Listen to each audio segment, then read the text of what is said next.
জয় গুরু। সবাই কেমন আছেন? আশা করছি সবাই খুব ভালো আছেন। আবারও এলাম একটি ভিডিওর সাথে আপনাদের সাথে প্রেজেন্ট করতে। আমি পিয়ালি, আমি দিল্লির থেকে পিয়ালি বলছি। আর আজকে না জ্যৈষ্ঠ মাসের লাস্ট মঙ্গলবার, তো এই জন্য মঙ্গলচণ্ডীর ব্রতও আছে। তো ব্রত করার আগে সকাল থেকে আমার জার্নিটা আপনাদের সাথে শেয়ার করলাম। চলুন কিচেনে যাই।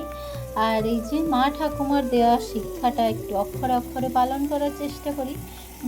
দিল্লিতে যেহেতু কোনো উঠান আঙিনা নেই, কিন্তু গেটে একটু জল দেওয়া মা শিখিয়েছে।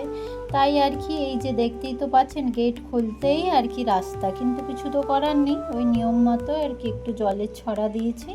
আর দেখছি বাচ্চাগুলো ঘুমাচ্ছে, আমি উঠেছি আজকে অনেকটাই সকালে, যেহেতু সব কাজকর্ম সেরে পুজো করতে যেতে হবে মন্দিরে।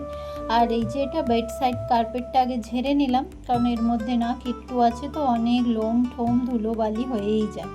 তারপরে এই যে বাইরে আমাদের ডোরমেট যেটা, ওটাও ঝেড়ে নিচ্ছি, নিয়ে তারপরে এই যে ঝাড়ু দেব। আর ফ্যানটা বন্ধ করে দিয়েছি, কুলারটা এখন চলছে। বাচ্চাগুলো যেহেতু ঘুমাচ্ছে, সেই হেতু আমি তো মা, আমার তো ঘুমালে চলবে না। তো যেহেতু এখন ছুটি, তাও একটু অনেকটা দেরি করে উঠি, কিন্তু আজকে একটু কাজ আছে বলে তাড়াতাড়ি উঠে পড়লাম। তো এই যে কাজকর্ম করছি আর কি, আবার মন্দিরের প্রিপারেশন নিতে হবে। আর ফার্স্ট মঙ্গলবারটা লাস্টেরটাই করি আমি মঙ্গলচণ্ডী, কিন্তু ফার্স্টেরটা না ছেড়ে গেছিলো। অ্যাকচুয়ালি মা সবসময় মনে করিয়ে দেয়, এইবারে না মাও বয়স হচ্ছে আর নানান প্রেশারে ভুলে গেছিলো, তো এই জন্যে মনে করায়নি। কিন্তু আমি না সবসময় আমার শ্বশুরবাড়ির লোকেদের, যায় শাশুড়ি, সবাইকেই মনে করাই, কিন্তু ওরা জানতো, জানি না কেন আজকাল মানুষের মন মতিভ্রম কিছুই বোঝা যায় না। ওরা আমাকে একবারও খবর করেনি। আমি জানতে পেরে যখন ফোন করলাম, দেখি ওরা তখন ব্রত করছে। তো যাই হোক, সেটা তার নিজের পার্সোনাল ব্যাপার, বলেনি কোনো ব্যাপার না, কিন্তু মনের দুঃখটা রয়েই যায় যে আমি সব কিছু জেনে বলি, তো একবার যখন বলিনি, তোমরা যখন জানো, অ্যাটলিস্ট একটা মেসেজ তো করা উচিত ছিল। তো ছেড়ে দিন, আজকাল মানুষের সাথে যতই দূরত্ব বজায় রাখা যায় ততই মনে হয় বেটার অপশন। তো এই যে বাচ্চাদের জন্য আর কি নাস্তা জলখাবারটা বানিয়ে নিচ্ছি। আজকে বানাচ্ছি ম্যাক্রোনি। আর এই যে এটি আমার একটি ছোট্ট ক্ষুদ্র রান্নাঘর। অনেক ইচ্ছা জানেন তো, মনের মধ্যে একটা সুন্দর ঝাঁ চকচকে রান্নাঘর হবে, খুব সুন্দর পরিপাটি করে সাজাবো, কিন্তু ইচ্ছা থাকলেও উপায় হয় না। দিল্লির বাজারে বাচ্চাদের পড়াশোনা মেনটেন করে আর এত খরচা, একজনের ইনকামে সংসার চালানো নাজেহাল ব্যাপার আজকালকার দিনে। তাই চেষ্টা করি আর কি, কিছু যদি ঘরে বসে একটু মানুষটার কাঁধে কাঁধ মিলিয়ে দাঁড়াতে পারি, কিন্তু ওই চেষ্টাটা বোধহয় আমি আর সফল হতে পারবো না। অনেক আশা নিয়ে চ্যানেল খুলেছিলাম জানেন, কিন্তু না, কোনোই ফল পাই না। খুব মাঝে মধ্যে হতাশায় ভুগি, কি আর করব, মনের দুঃখ কষ্ট মনেই রেখে আবার এগিয়ে চলার চেষ্টা করি। আর এই যে ম্যাক্রোনিটা হয়ে গেছে, তো ভাবলাম দুপুরে ওদের চানা মশলা বানিয়ে দেবো, তাই ছোলাটাও সেদ্ধ করে রেখে ঘরের এই যে পুজোটা করছি, পুজো পাঠ করে আবার ডালিটা সাজিয়ে আমাদের এখানে যে কালীবাড়ি সেটিতে যাব। আর এই যে আমার পোষ্য দাঁড়িয়ে আছে, ও প্রসাদ খাবে বলে ওয়েট করছে। ও মিষ্টি খেতে খুব পছন্দ করে, সে আপনি যেই মিষ্টি দেন ওর খুব পছন্দের মিষ্টি, কিন্তু ডগকে তো অ্যালাউ নেই। তো আর কি বলবো বলুন তো, খুবই মাঝে মধ্যে না মনে একটা চাপা কষ্ট থাকে যে আমি অনেক আশা নিয়ে এই চ্যানেলটি খুলেছিলাম, ভেবেছিলাম হয়তো আমি করে ফেলবো, নিজের ওপর একটা কনফিডেন্স ছিল, কিন্তু যত দিন এগোচ্ছে না, কনফিডেন্সটা কীরকম যেন সব বাইরে বেরিয়ে যাচ্ছে, আর পেরে উঠছি না। তাই মাঝে মধ্যে আবার বন্ধও করে দিই, আবার ভাবি একটু বানাই।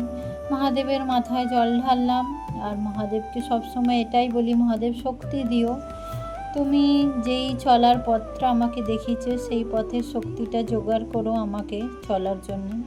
আর এই যে রেডি হয়ে যাচ্ছি এবার মন্দিরে। শাড়ি পরার খুব ইচ্ছা ছিল জানেন, কিন্তু এত গরম না, আর শাড়ি পরতে পারলাম না।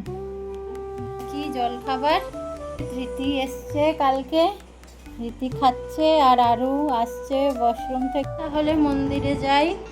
মন্দিরের পথে বেরিয়ে দেখছি, ও বাবা, রাস্তায় কাঠ ফাটা রোদ্দুর, এই সকাল 10টার মধ্যেই এই অবস্থা। তো মাথাটা ঢেকে ঢুকে এসে গেলাম মন্দিরের মধ্যে, এসে মায়ের দর্শন করে নিন আপনারাও। এটা আমাদের মানে নিউ দিল্লিতে উপস্থিত বিজয় এনক্লেভ কালীবাড়ি, এখানে আমাদের সকল পুজো হয়ে থাকে। তো আজকে এখানেই মা মঙ্গলচণ্ডীর পুজোটি হবে। আগে আমরা সবাই একসাথে পুজো করতাম, কিন্তু এখন আর সেটি হয়ে ওঠে না, কারণ সবাই অনেকেই এখানে মানে এলাকায় জলের কষ্টের জন্য জায়গাটা চেঞ্জ করেছেন, তাই জন্য এখন মানে ভিড়টা একটু কম হয়। তো অঞ্জলি দেওয়া কমপ্লিট, আর মা কালীর পাশেই না শিবজির মন্দিরও আছে, ভোলে বাবা শিবলিঙ্গ। তো শিবলিঙ্গে জল ঢালবো না তা কি হয়, তো জল ঢেলে প্রণাম করে সকল মনস্কামনা জানিয়ে একটু হাওয়া খাবো, জল খাবো, একটু প্রসাদ দিয়ে বাচ্চাগুলোকে প্রসাদ দিই। আর লাইটটাই চলে গেল, দেখলেন কি অবস্থা, না প্রসাদ না, এখনো বিছানা গোছানো হয়নি আর লাইট পালিয়ে গেল। একটু জল খাই আগে, এদের জল খাবার হয়ে গেছে, তারপরে রান্না করব। দিয়েছে মানে এই খারাপ সব জিনিসপত্র দিয়ে বানাতে হবে। তো এই ডাব্বাটা পড়েছিল, এই অনলাইন সব অর্ডার করি না, কিছু একটা এসেছিল, তো আমি আবার কিনবো কেন, 18x18 এটা দিয়েই হয়ে যাবে। তো এইটাকে একটা টেপ চিপকে তারপরে এর উপরে একটা প্লেন পেপার দিয়ে করে দিবি, তাহলে না এটা সোজা হয়ে যাবে, যে ফোল্ড হচ্ছে হবে না। এর উপর রাখতেই তো হবে, শুধু জিনিস মডেলগুলো সাজানোর জন্য বলেছে 18x18, আর কিছুর জন্যই না, এইটুকুই রিজন। আসলে আমার জায়ের মেয়ের মানে সকল বাচ্চারই তো সামার ভ্যাকেশন স্টার্ট হয়ে গেছে, তো ওদের মানে আমার ছেলে চায় ও দিদির সাথে খুব খেলতে, তাই দিদিকে ডেকেছে আর কি। আর আমি ভাবছি সব সময় ওরা ফোনে ঢুকে আছে, টিভিতে ঢুকে আছে, তার জন্য আর কি ওদেরকে একটু কাজ দিয়ে ব্যস্ত করলাম। দুপুরের রান্নায় লেগে পড়েছি, আর এই যে মশলা কষা হয়েই গেছে, আর এই বেনেই যাবে আর কি। চানা মশলা বানাতে বেশিক্ষণ লাগে না।